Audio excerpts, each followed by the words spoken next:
अस्सलाम वालेकुम दोस्तों। मां अॼु तव्हांखे फिटकी बाबति ॼाण ॾेई रहियो आहियां।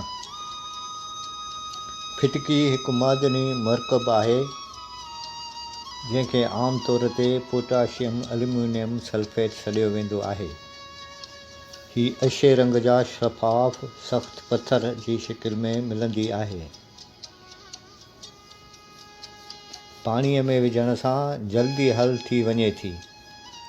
उन जो ज़ाइक़ो तमामु घणो कोड़ो ऐं खटो हूंदो आहे। तिबी लिहाज़ खां फिटकी जा बेशुमार फ़ाइदा आहिनि। अचो त उन जे इस्तेमाल ऐं फ़ाइदनि बाबति तव्हांखे ॼाण ॾियूं। फिटकी जा मुख्य फ़ाइदा ही आहिनि। हीअ जरासीम कश आहे। फिटकी में बैक्टीरिया ऐं जरासीम मारण जी ज़बरदस्त सलाहियत हूंदी आहे। हीअ कंहिं बि इन्फेक्शन खे रोकण में मदद करे थी।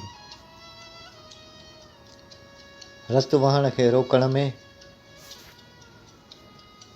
जेकॾहिं कंहिं हंधि नंढो ज़ख़म थी पवे या कटु अची वञे, उते फिटकी घसण सां रत जो वहणु बंदि थी वेंदो आहे। पाणी साफ़ करण लाइ बि इस्तेमालु थींदी आहे। क़दीम ज़माने खां वठी घरनि में गंदो पाणी साफ़ करण लाइ फिटकी जो इस्तेमालु थींदो पियो अचे। गंदगी तरे में वञी बीहंदी आहे ऐं पाणी साफ़ थी वेंदो आहे। हीअ बदबू खे ख़तमु करण लाइ बि इस्तेमालु थींदी आहे। पसीने जी बदबू खे ख़तमु करण लाइ हीअ हिकु बहितरीनु कुदरती ख़ुशबू जी संभालींदड़ तौरु कमु कंदी आहे। फिटकी कहिड़नि कमनि में कमु ईंदी आहे, मां तव्हांखे ॿुधायां थो। दाढ़ी साफ़ करण खां पोइ हज़रात दाढ़ी साफ़ करण खां पोइ मुंहं ते फिटकी जो पाणी मलींदा आहिनि, जंहिंसां चमड़ी जी जलन ख़तमु थी वेंदी आहे ऐं जरासीम मरी वेंदा आहिनि ऐं कटियल हिसे मां रतु निकिरणु बंदि थी वेंदो आहे। चमड़ी जा मसला ऐं दाणा। मुंहं जा दाणा, कारा दाग़, चमड़ी जी सोज ख़तमु करण लाइ फिटकी जो इस्तेमालु कयो वेंदो आहे। वात ऐं महारनि जी बीमारियुनि लाइ। वात मां बदबू अचणु, महारनि मां रतु अचणु, ॾंदनि में सूर जी सूरत में फिटकी वारो पाणी वात में विझण सां तमामु घणो आरामु ईंदो आहे। हिन जूं गुरड़ियूं कबियूं आहिनि त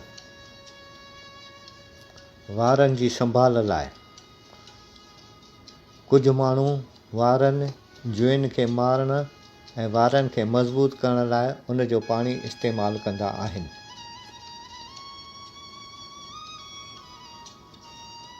पेरनि जी बदबू। जिन माण्हुनि जे पेरनि मां तमामु घणी बदबू ईंदी आहे, उहे पेरनि खे फिटकी वारो पाणी में ॿोड़े रखंदा आहिनि। फिटकी कहिड़ा कहिड़ा माण्हू इस्तेमालु करे सघनि था। फिटकी तक़रीबन हर माण्हू इस्तेमालु करे सघे थो, पर ख़ासि तौर ते हेठियां माण्हू उन मां वधीक फ़ाइदो हासिलु कंदा आहिनि।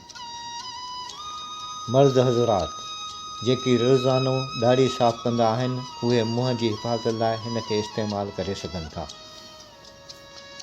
जवान छोकिरा छोकिरियूं जिन जी चमड़ी ते दाणा या काराण थींदी आहे।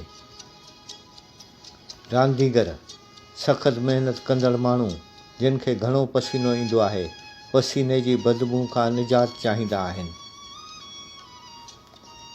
घरेलू औरतूं पाणी खे साफ़ करण या घर जे सफ़ाई जे हवाले सां हिन जो इस्तेमालु कंदड़ एहतियात ऐं तदबीरियूं।